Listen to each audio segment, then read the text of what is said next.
믿으면 아름다운 두려움이 있다 라는 제목으로 함께 말씀을 묵상해 보겠습니다. 자, 여러분, 여기 그 베이비가요, 지금 굉장히 위험한 상황이죠. 코브라에 물리면 1시간 내에 즉사합니다. 그 독이 너무 강하기 때문에 그렇습니다. 그런데 이 영상을 누가 찍었는지, 제가 바라기는 부모가 아니길 바라요. 어떻게 부모가 이렇게 코브라 앞에 아이를 그냥 내버려 둘 수 있겠습니까? 그렇죠? 만약에 부모가 찍었다면 코브라의 독을 제거하고 이렇게 했겠죠. 자, 여러분, 이걸 보시면서 어떤 생각이 듭니까? 드세요? 아이가 겁이 없죠? 그렇죠? 뭘 몰라서 그래요. 그러니까 아이는 지금 할 수 있다! 그러면서 나도 뱀을 이길 수 있어! 그러고 싸우고 있는 걸지도 모릅니다. 아니면 아무것도 모르고 그냥 개념 없이 다가갔을 수도 있고요. 그런데 이 아이만 그럴까요? 여러분, 두려움은요, 우리 삶 속에 필수예요. 두려움은 우리를 보호해주는 하나님의 장치예요. 두려움이 쓰레기가 아니에요. 그래서 우리가 인생을 살아가면서 두려움을 쓰레기라고 생각하고 그 두려움을 마치 쓰레기통에 버리듯이 계속 버린 사람은요, 겉으로 보기에는 용감해 보이고 겉으로 보기에는 굉장히 긍정적으로 보이는데 속으로 들어가면 이렇게 어린아이처럼 무모한 짓을 합니다. 그러니까 갈등이 생기는 게 뭐예요? 두려움을 갖고 있자니 괴로워요. 힘들어요. 두려움을 쓰레기 취급해서 쓰레기통에 버리고 나니까 한마디로 겁이 없어져서 무모한 일을 벌려요. 그러니까 두려움을 붙들 수도 없고 버릴 수도 없고 버릴 수도 없고 붙들 수도 없고, 그러니 인생이 힘든 거예요. 그래서 여러분, 오늘 본문 말씀이 이렇게 시작합니다. 들으라, 너희 중에 말하기를 오늘이나 내일이나 우리가 어떤 도시에 가서 거기서 1년을 머물며 장사하여 이익을 보리라 하는 자들아. 자, 여러분, 이 사람이 어떤 사람입니까? 여러분이 이 얘기를 딱 들으시면 저 사람이 교만한 사람이란 생각이 드세요? 아니면 진취적인 사람이란 생각이 드십니까? 어떤 생각이 드세요? 진취적인 사람이에요? 내가 멀리 가가지고 뉴욕에 가서 샌프란시스코에 가서 1년 동안 머물면서 장사해서 돈을 많이 벌 거야. 이게 교만한 말이에요? 아니면 겸손한 말이에요? 지금 야고보서의 흐름을 잘 보셔야 돼요. 야고보서 4장 7절, 하나님께 순복하라, 마귀를 대적하라, 그리하면 너희를 피하리라. 마귀를 대적하는 것 중에 제일 중요한 것 중에 하나가 교만이라 그랬어요. 그래서 지난주에 교만을 대적하라 함께 묵상했죠. 그러고 나서 바로 이 말씀이 나오는 겁니다. 그러니까 인간의 교만 속에 어떤 교만이 있냐면 나는 두려움이 없어 라는 교만이 있다는 거죠. 그러니까 지금 이 얘기를 하는 사람은요, 굉장히 진취적으로 보이지만 그 속에 교만이 들어있어요. 지금 오늘 야고보서 말씀은요, 이 사람이 교만하다고 지금 얘기하고 있는 거예요. 그러니까 이 사람을 진취적으로 본 사람은요, 진취적으로 보신 이 자리에 계신 분은 내 속에도 그런 교만이 있을 수 있다는 거죠. 아이고, 목사님, 저 사람이 굉장히 진취적인 사람이죠. 아니, 게으른 사람도 많은데 가가지고 열심히 돈을 벌겠다고 하고 뭔가 해보려고 하는 사람인데 저 사람이 왜 교만하냐고요. 그래서 여러분, 오늘 이 사람이 왜 교만한지를 우리가 깨달아야 됩니다. 이 사람이 왜 교만하냐면 겁이 없어요. 두려움이 없어요. 두려움이 없어서 교만한 겁니다. 이 본문 바로 다음에 어떤 말씀이 나오냐면 너희는 내일을 모른다는 거예요. 어떻게 내일을 모르는데 먼 도시에 가서 내가 1년 동안 비즈니스를 해가지고 돈을 많이 벌 거라는 말을 할 수 있냐는 거죠. 그러니까 우리는 미래에 대한 두려움이 있어요. 그런데 그 미래에 대한 두려움을 쓰레기통에 버리고 뭐라고 얘기합니까? 나는 잘 될 거야. 내 사업은 잘 될 거야. Everything gonna be fine. 이렇게 외친다는 거죠. 이것이 교만이라는 겁니다. 무슨 근거로? 무슨 근거로 잘 될 거냐는 거예요. 무슨 근거로? 나 지금까지 내가 한 사업은 다 잘 됐어. 내가 땅 사서 팔면 값이 확 오르고 내가 손대는 가게는 안 되는 가게도 다 잘 됐고 그러니 앞으로 내가 하는 사업도 잘 될 거야. 이것이 교만이라는 거죠. 그래서 여러분, 우리는 어떤 두려움을 가지고 있냐면 미래에 대한 두려움을 가지고 있습니다. 여러분은 그 미래에 대한 두려움을 어떻게 해결하십니까? 아이고 목사님, 돈만 딱 붙들고 있으면요, 어떤 어려움이 와도 이겨나갈 수 있어요. 그래서 저는요, 딱 한 몇만 불 딱 이렇게 마련해 놓고 그러고 있습니다. 주여, 과연 그것이 내 두려움을 사라지게 하는 그런 방법이 될 수 있을까요? 그래서 여러분, 두려움은요, 성경에서 우리에게 쓰레기통에 버려야 하는 쓰레기라고 얘기하지 않으십니다. 그래서 지금까지 우리가 두려움을 이기려고 해도 이기지 못했던 거예요. 성경대로 해야 승리할 줄 믿습니다. 성경은 우리에게 두려움을 쓰레기통에 버리라 하시지 않고 두려워 말라 하셨습니다. 아이고 목사님, 그게 그거죠. 아니에요. 두려워 말라라는 말씀은 뭐냐면요, 두려움을 쓰레기통에 버리려고 노력하지 말고 두려움을 가슴에 품고 그 두려움을 하나님께 가지고 와라. 그 하나님께 가지고 온 두려움을 하나님께 올려드리라.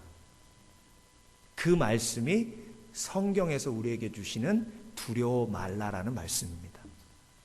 그래서 두려움에는요, 아름다운 두려움이 있어요. 그 아름다운 두려움이 뭐냐면, 두려운 마음이 들어서 그 두려운 마음을 어쩔 수가 없어서 예수님께 찾아가게 만드는 그 두려움. 그 두려움이 아름다운 두려움이에요. 그런데 그 두려움을 예수님께 가지고 가지 않고 쓰레기통에 버려버리고, 난 괜찮아. 나 할 수 있어. 나는 내 두 주먹, 이 주먹을 믿고 살아. 그러면 그게 불쌍한 인생이라는 거예요. 예수님께서 강 건너편으로 가자고 하시면서 제자들을 배에다 태우시고 건너가실 때 배 밑에서 잠이 드셨어요. 그런데 풍랑이 막 이는 거예요. 풍랑이 일어요. 그러면서 제자들이 뭐라 그랬냐면, 죽게 됐다, 죽게 됐다, 큰일 났다, 죽게 됐다, 막 그래요. 어디서 많이 듣던 얘기죠. 우리가 인생을 살면서 제일 많이 하는 말이 뭐예요? 죽게 됐다 아니에요? 죽겠다, 죽겠다 아니에요? 그런데 그 죽겠다는 두려움을 예수님께로 갖고 가요. 예수님께 뭐라 그러죠? 예수님을 깨워요. 예수님, 우리가 죽게 되었나이다. 그랬더니 예수님이 일어나서 가판 위로 올라가셔서 풍랑을 잠잠케 하십니다. 그 풍랑을 잠잠케 했을 때 그들이 저가 누구이간데, 저가 누구이간데 이런 놀라운 기적을 일으키는고 기이 여겼다 했어요. 그들이 가졌던 두려움이 아름다운 두려움으로 바뀌는 순간입니다. 예수님의 기적을 체험하고 예수님이 하나님의 아들임을 체험하고 경험하게 만드는 두려움이에요. 그래서 여러분, 오늘 본문은요, 세 가지 아름다운 두려움에 대해서 우리에게 말씀하십니다. 믿으면 미래에 대한 아름다운 두려움이 있고요, 그리고 믿으면 죽음에 대한 아름다운 두려움이 있고, 그리고 마지막으로 믿으면 하나님에 대한 아름다운 두려움이 있습니다. 미래에 대한 두려움을 아름답게 만드는 우리의 고백들이 믿음의 고백인 것이죠. 그래서 여러분, 내가 미래에 대한 그런 불안한 마음, 두려운 마음을 자꾸 버리고 없애려고 노력하면 그 두려움이 없어지지 않아요. 한치 앞을 모르는 거죠. 오늘 본문이 우리에게 도전하시는 것이 여러분은 내일 무슨 일이 일어날지 모릅니다. 14절. 여러분은 내일 무슨 일이 일어날지 모릅니다. 그러니 여러분의 그 두려움을 하나님 앞에 올려드리십시오. 여호수아의 아름다운 두려움이 있어요. 여호수아 1장 9절. 내가 내게 명한 것이 아니냐. 마음을 강하게 하고 담대히 하라. 두려워 말라. 놀라지 말라. 내가 어디로 가든지 내 하나님 여호와가 너와 함께 하느니라 하시니라. 그래서 여러분, 여호수아가 1장 1절에 모세가 죽으니 모세의 종 여호수아가 이스라엘을 이끄는 리더가 되죠.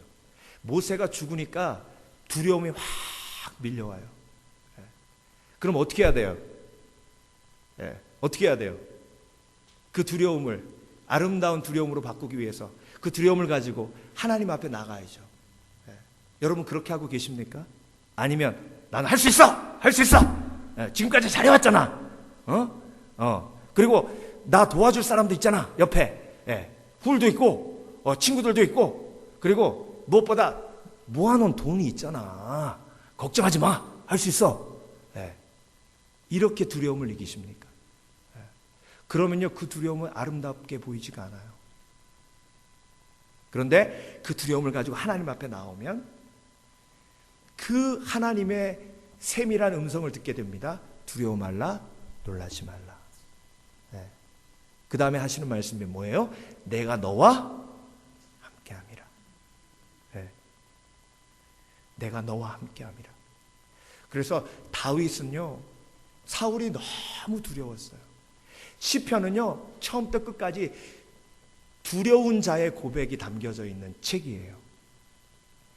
다윗이 사울을 얼마나 두려워했는지 몰라요. 왜? 3,000명의 군사를 이끌고 한 나라의 왕이 자기를 죽이려고 쫓아오니까 무서워하지 않으면 이상한 거죠. 그런데 다윗은 그 두려움을 가지고 하나님 앞에 나옵니다. 그래서 하나님, 제가 두렵습니다. 대적이 나를 죽이려고 합니다. 하나님, 하지만 제가 하나님께 피합니다. 여호와는 나의 반석이시오 나의 구원이시니 내가 어디로 피하나이까? 주께서 나를 붙드시고 보호하여 주시옵소서. 그랬더니 그 두려움이 아름다운 두려움으로 변합니다. 그래서 다윗의 삶이 너무 아름다운 거예요.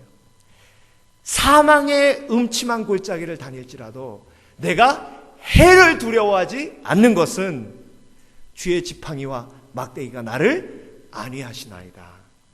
이게 두려움을 아름답게 승화시킨 신앙인의 고백입니다. 그래서 여러분, 솔직하게 인정하세요. 미래에 어떤 일이 벌어질지 몰라요. 그렇죠? 제가 말씀드렸잖아요. 얼마 전에 제가 키드니 스톤으로 그 이머전시 3번 갔었어요. 근데 한 달 바로 전에, 고1 바로 한 달 바로 전에 우리 교회 집사님 한 분이 전화하셔가지고, 목사님, 와이프가 지금 여기 없는데 저기 빨리 이머전시 가야 되겠어요. 그래서 이분이 이 정도면 굉장히 아픈가 보다. 그래 바로 갔더니 여기를 막 붙들고 그래가지고 이머전시에 갔어요. 그래서 그 이머전시 침대에 딱 누워서 이제 와이프 집사님 오실 때까지 내가 옆에 있었거든요. 그러면서 드는 생각이, 이렇게 운동도 잘하시고 건강해 보이시는 집사님이 갑자기 침대에 누워 있으니까 나도 언제 어떻게 이런 일을 당할지 모르겠구나. 그랬는데 한 달 후에 제가 똑같은 침대에 그 집사님이 누웠던, 하필 또 똑같은 침대에 제가 누웠어요. 그래서 제가 집사람한테 그랬어요. 이 침대가 그 집사님이 누웠던 침대라고. 어떻게 하필 이 침대에 똑같이 내가 누워있냐고. 이게 인생이에요. 여러분 아시잖아요. 근데 왜 그걸 인정하지 않으세요? 나한테도 그런 일이 벌어질 수 있다는 걸 왜 인정하지 않으십니까? 그 두려움을 왜 자꾸 쓰레기통에 갖다가 집어넣으세요? 그 두려움은 하나님이 우리에게 주신 아름다운 두려움이 될 수 있는 씨앗인데. 예. 그러니까 나도 언제 어떻게 될지 모른다는 걸 인정하고 하나님 앞에 무릎 꿇으시길 주의 이름으로 축원합니다. 예. 나에게도 다윗과 같은 대적이 일어날 수 있어요. 나에게도 욥과 같은 그런 건강에 어마어마한 고난이 올 수도 있습니다. 그렇기에 오늘도 내가 하나님 앞에 겸손하게 무릎 꿇는 거예요. 네. 그래서 믿으면 미래에 대한 아름다운 두려움이 있어서 미래에 대한 아름다운 두려움이 있는 사람은 걱정하지 않아요. 네. 나에게도 혹시 이런 일이 벌어질 수 있지만 보험 들어놨어 이렇게 얘기 안 합니다. 나에게도 이런 일이 벌어질 수 있지만 하나님이 나와 항상 함께 하시잖아. 네. 두 번째, 믿으면요 죽음에 대한 아름다운 두려움이 있습니다. 오늘 본문은 우리에게 뭐라고 말씀하시냐면 안개와도 같다고 얘기하시잖아요. 좀 쉬운 번역으로 읽어드릴까요? 18절, 여러분의 생명이 무엇입니까? 여러분은 잠시 나타났다가 사라지는 안개에 지나지 않습니다. 우리의 생명이 안개와도 같아요. 인정하십니까? 네. 우리가 지난주에 새벽 예배 때 계속 기도했죠. 여기 2세들만 모이는 아주 아름다운 교회가 있어요. 가든처치라고. 그 교회 목사님이 할렐루야 나잇에 그렇게 건강하게 사진 찍고 그랬는데 저희 처제가 다니는 교회라 제가 그 소식을 듣게 됐어요. 갑자기 텍스트가 왔는데 그 목사님이 심장마비로 병원에 실려가셨는데 지금 위독하시다는 대동맥이 막혔어요. 그래서 온 교인이 위해서 기도하고 저희도 새벽에 나와서 정말 안타까운 마음으로 저보다 2살 많으세요. 기도하고 또 기도하고 하나님 그 아들을 살려주십시오. 앞으로 할 일이 많습니다. 근데 하나님이 살려주셨어요. 많이 좋아지셨어요. 그런데 죽음은 목사도 비껴가지 않아요. 아이고 목사님 오늘 무지하게 무섭게 만드시네. 오늘 이거 교회 오늘 메시지의 핵심이에요. 나는 괜찮아. 아이고 나 건강한 거 봐. 이거 봐. 이게 교만이라는 거예요. 내가 언제 어떻게 될지 몰라. 어제도 저녁 식사하는데 고기를 이렇게 먹는데 콜라가 먹고 싶어가지고 콜라 시켰어요. 그랬더니 옆에서 태클이 들어와요. 그 목사님이 콜라를 굉장히 좋아하셨대.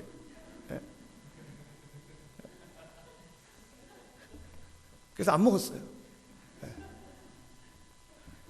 그 얘기는 뭐예요? 나도 언제 어떻게 그렇게 될지 모른다는 걸 인정하는 거죠.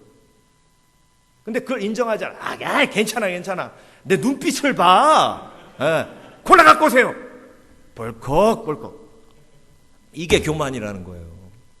이게. 그래서 여러분, 죽음에 대한 아름다운 두려움이 있는 분은요, 죽음에 대해서 묵상합니다. 내 무덤 돌에는 뭐라고 새길까? 내가 죽는 그날 장례식에 누가 올까? 그리고 그 사람들은 장례식에 와서 뭐라 할까?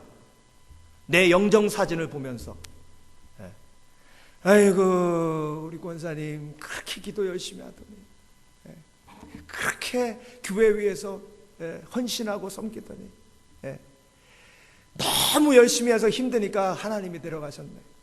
가서 편히 쉬셔. 그러실까? 아니면 아이고 지만 알더니 아주 그냥 밖에 모르더니 천국 가서도 그러면 쫓겨나 천국에서. 죽음에 대한 묵상. 아이스필리온이라는 그리스의 희곡 작가가 있어요. 근데 이 희곡 작가가 태어났을 때 무당이 그 어머니한테 뭐라 그랬냐면 얘 점을 쳐보니 벼락 맞아 죽을 상이네. 예. 어떻게 무당이 말을 해도 그런 식의 말을 합니까? 예. 여러분 무당한테 가지 마세요. 무당은요 아무리 좋은 말을 해도 그게 저주예요.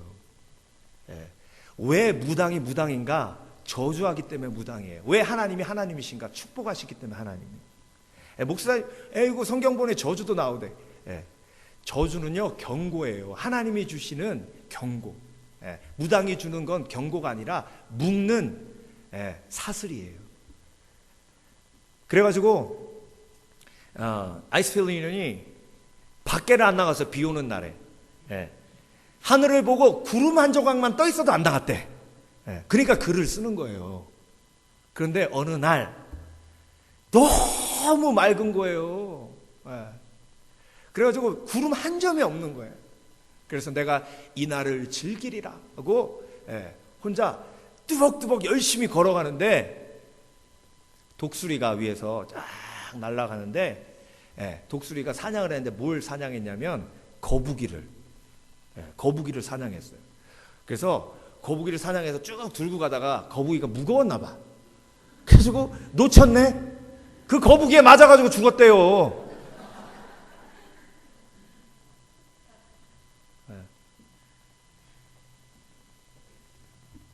제 서재에 있는 책에서 읽은 책이에요. 그 책 지금 제목이 딱 떠오르질 않는데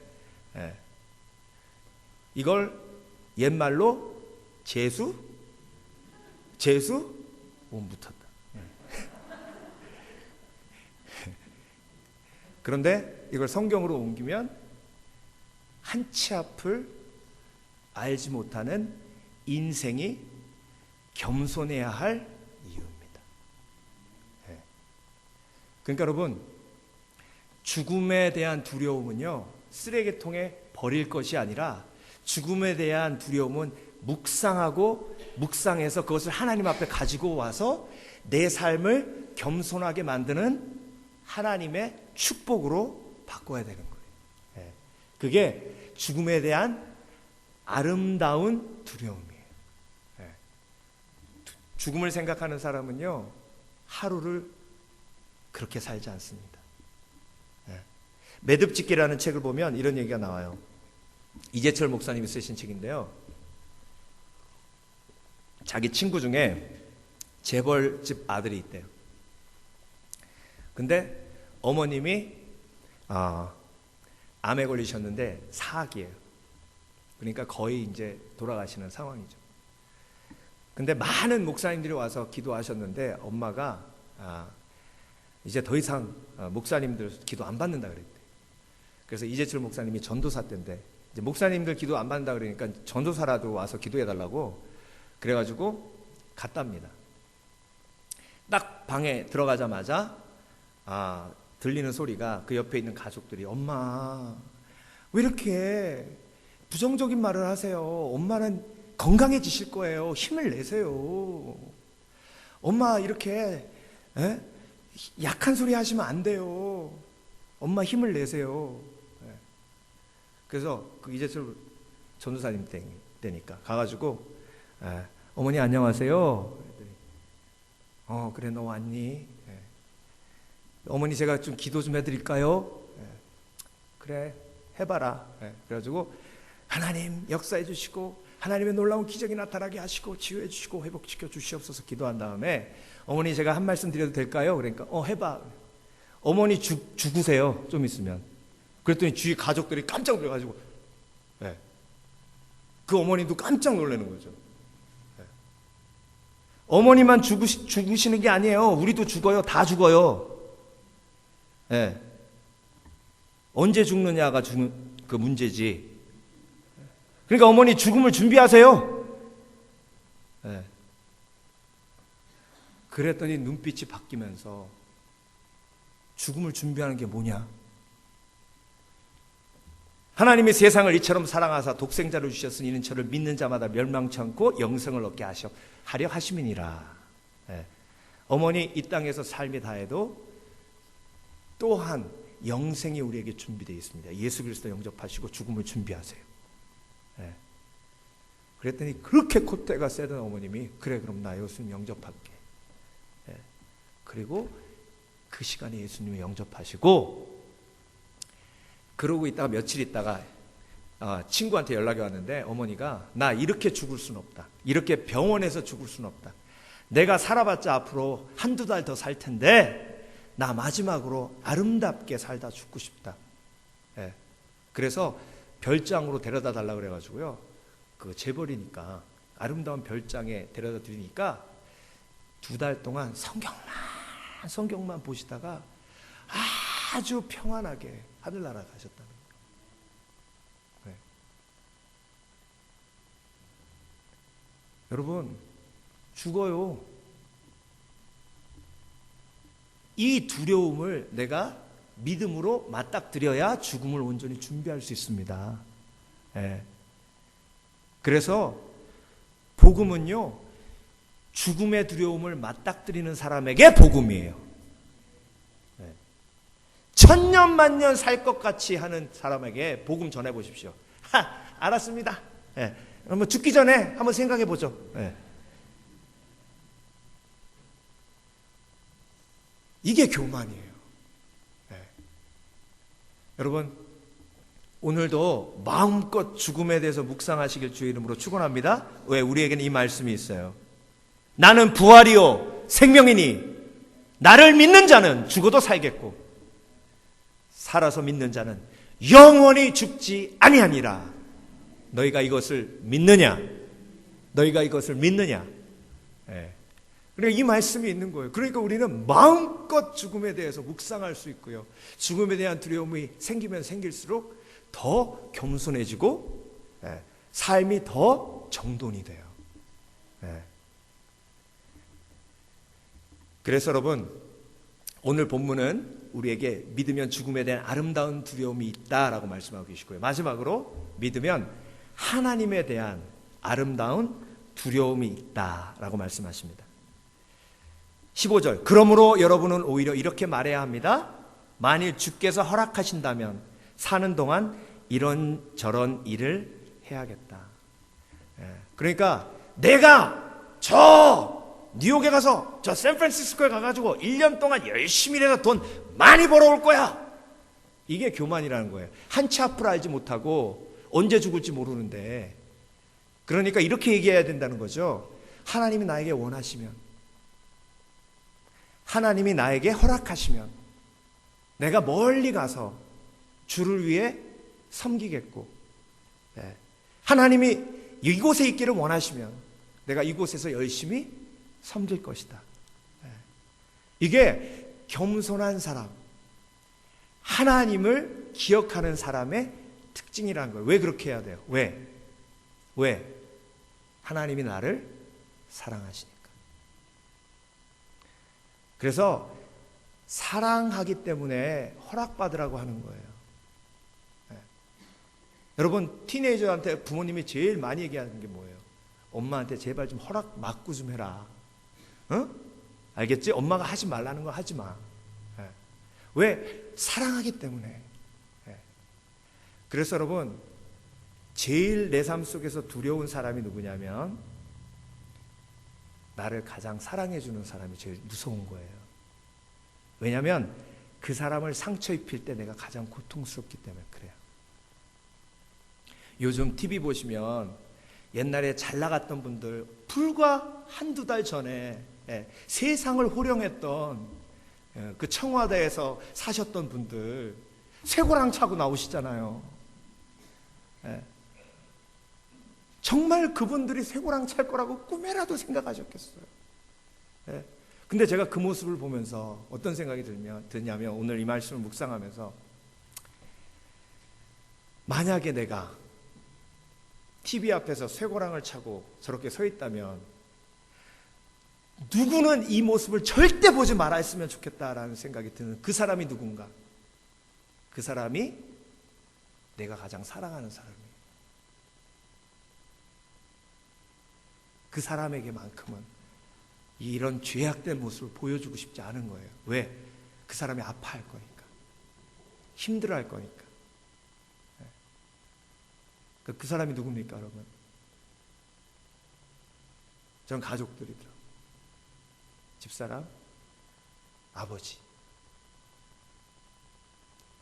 뭐 그런 일은 없겠지만 미국에서 목회 잘하는 줄 알았더니 수갑차고 저게 뭐냐 아들아. 특히 제일 떠올랐던 사람, 애들.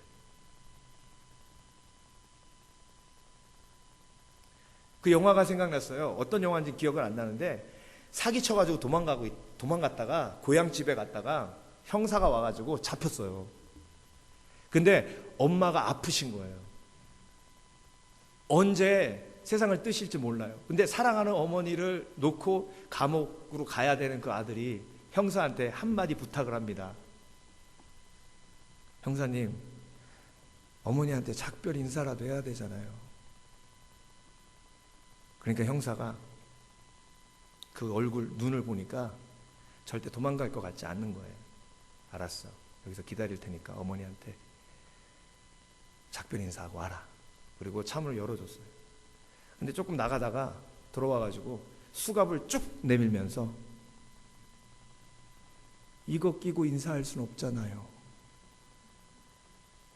그러니까 형사가 잠깐 생각하더니 열쇠를 꺼내서 풀어줍니다. 그리고 그 아들은 들어가서 엄마, 내가 멀리 가서 돈 많이 벌어가지고 올게. 엄마 병 금방 낫게 해줄게. 그러고 큰 절을 해요. 관객들은 그 대목에서 눈물이 나죠. 왜? 엄마가 무서운 거예요. 사랑하니까. 사랑하니까 내가 어머니를 아프게 하고 싶지 않아요. 여러분, 하나님을 정말로 내가 사랑한다면 하나님께 허락받고 움직여야 하나님을 아프게 하지 않을 수 있습니다. 그 믿음이 있다면 하나님이 두려워요. 하나님이 나에게 벌을 내리시기 때문에 두려운 게 아니라 하나님이 나 때문에 아파하시기 때문에 두려운 거예요. 하나님이 성경에서 가장 큰 아픔을 표현하신 부분이 어느 부분이냐면 사울이 왕이 됐다가 결국은 두려움이 막 몰려오니까 사무엘이 죽고 블레셋이 막 쳐들어오니까 그 블레셋 쳐들어왔을 때 다윗도 그 속에 있다고 그러니까 막 두려움이 막 밀려오는 거예요. 그러다가 하나님 앞에 막 구하고 전쟁에 나가야 됩니까 말아야 됩니까 기도하다가 하나님의 응답이 없으니까 엔돌의 신접한 여인한테 가서 무당에게 물어봅니다. 그 두려움은 아름다운 두려움이 아니라 인생을 망치는 두려움이 되어버렸어요. 여러분, 두려움이 있을 때 절대 사람에게 나아가라고 하나님 하지 않으십니다. 두려움이 생길 때 소주병 잡지 마세요. 소주병이 엔돌에 신접한 여인입니까? 그거 잡으면 끝장이에요, 인생. 하나님, 나 무서워 죽겠어요. 두려워 죽겠어요. 내가 왜 이러죠? 하나님, 나를 붙들어 주세요. 사울의 그 타락한 모습을 보시면서 하나님 뭐라고 하셨냐면 하나님이 후회하셨다. 하나님이 후회하셨다. 전능하신 하나님이, 모든 것을 다 알고 계신 하나님이 후회하셨다라는 처절한 고백을 하셨어요. 그건 하나님의 가장 큰 아픔의 고백이에요. 하나님이 반 목사를 목사로 세운 것을 후회하시지 않도록 하는 것이 내가 인생을 살면서 가장 크게 기억해야 할 중심된 사랑의 동기 중에 하나입니다. 가룟 유다를 이 땅에 보내신 것을 나지 않았으면 좋았을 뻔했다. 그것이 하나님의 가장 큰 아픔이에요. 저와 여러분이 인생을 마감할 때 하나님이 우리를 이 땅에 보내시길 너무 잘하셨다 라는 하나님의 기쁨이 있으시길 주의 이름으로 축원합니다. 그래서 하나님이 두려운 거예요. 나를 너무 사랑하시기 때문에, 나를 위해서 독생자를 이 땅에 보내실 만큼 나를 사랑하셨기 때문에, 그래서 하나님이 두려운 거예요. 여러분, 여자분들 오해하지 마세요. 남자분들이요, 왜 와이프 무서워하는지 아세요? 혼날까 봐 무서워하는 게 아니에요. 아프게 할까봐 무서워하는 거예요. 아프게 할까봐. 근데 제가 성경 공부할 때 우리 여자 집사님들한테 물어보면 전혀 모르더라고. 아니, 그 인간이 왜 내가 아픈 걸 무서워해요? 왜 그런지 아세요? 여자는 안 그렇기 때문에. 여자는 안 그래요. 근데 남자는 그래요. 그래서 남자는 속으로 울어요. 여자는 대놓고 울잖아요. 대놓고 우는 건 뭐예요? 내가 울 때 네가 힘들어도 난 상관없다는 거예요. 근데 남자는 속으로요. 왜? 내가 울 때 저 사람이 보면 아파하고 힘들어할 거니까. 그러니까 안 우는 거예요. 속으로 우는 거예요. 그래서 깊이 들어가면 남자의 사랑이 커요. 오해받아서 그렇지. 제가 깜짝 놀랐어요. 여자가 힘들면 남자가 죄책감 든다는 사실을 여자는 모르더라고. 내가 힘든데 왜 지가 힘들어요? 왜 지가 죄책감이 들어요? 상위 권위자는요, 하위 권위자가 힘들면 상위 권위자의 모든 책임으로 느껴집니다. 그래서 남자가 여자가 힘들어하면 다정한 말이 나오지 않는 이유가 그거예요. 내가 힘드니까, 내가 죄책감 드니까. 여보, 나 머리 아파 죽겠어. 그러면 애드빌 먹어. 너 맨날 아프다 그러냐? 그 얘기는 어떻게 들리냐면요, 내가 너 같은 인간 만나가지고 머리가 이렇게 아픈 거야. 이렇게 들려요, 남자는. 이해가 안 되시죠? 남자는 그래요. 속으로 우는 남자들 때려잡지 마세요, 제발. 불쌍해. 그래서 무서워하는 거예요. 그래서 두려워하는 거예요. 그래서 때로는 남자들이 도망 다니잖아요. 왜? 같이 있으면 힘들게 하니까. 차라리 내가 도망가가지고 안 힘들게 하는 게 낫다. 그래서 도망가는 거예요. 그래서 여러분, 오늘 믿으면 미래에 대한 아름다운 두려움이 있고요, 죽음에 대한 아름다운 두려움이 있고, 믿으면 하나님에 대한 아름다운 두려움이 있습니다. 두려움은 세기가 아니에요. 두려움은 품고 하나님께 가지고 가야 할 하나님의 귀한 도구예요. 그것을 하나님께 갖고 가면 하나님이 아름다운 두려움으로 바꿔주십니다. 그리고 그 두려움을 아름다운 두려움으로 바꿨을 때 그 두려움이 더 이상 두려움이 되지 않고요, 설렘으로 바뀌어요. 설렘으로. 그래서 가나안 땅을 정복했을 때 하나님이 어떤 역사를 일으키실까, 이런 두려움이 설렘으로 바뀌어서 비전과 꿈을 바라보며 열심히 나아갈 수 있는 거예요. 여러분, 그래서 두려움을 쓰레기통에 버리지 마시고 그것을 살포시 아마서 하나님께 갖고 가셔서 그 두려움을 아름다운 두려움으로 바꾸시는 지혜로운 영혼 되시길 주의 이름으로 축원합니다. 기도하겠습니다.